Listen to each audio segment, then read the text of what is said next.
In today's video, I'm going to show you how to attach an email to another email in Outlook using the easiest method available. This is incredibly useful when you need to forward multiple emails as attachments, share email threads with colleagues, or keep original formatting intact. The drag and drop method makes this process quick and simple, and I'll walk you through it step by step. If this video helps, make sure to hit that like and subscribe button.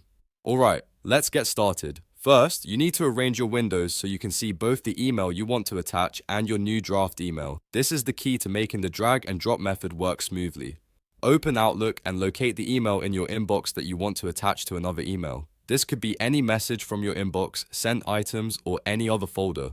Next, create a new email by clicking the New Email button in Outlook. This will open a blank draft message where you'll compose your new email and attach the other email to it. Now here's the important part. Arrange your screen so you can see both windows at the same time. You can do this by resizing the windows or using the snap feature in Windows to place them side by side.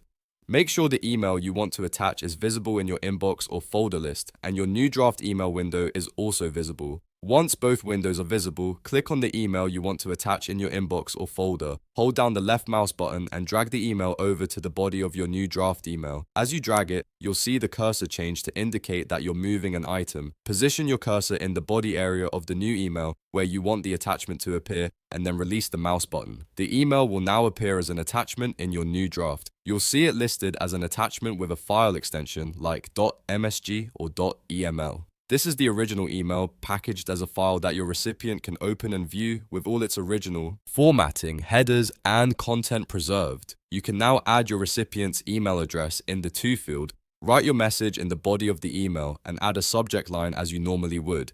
The attached email will remain as an attachment at the bottom or top of your message depending on your Outlook settings.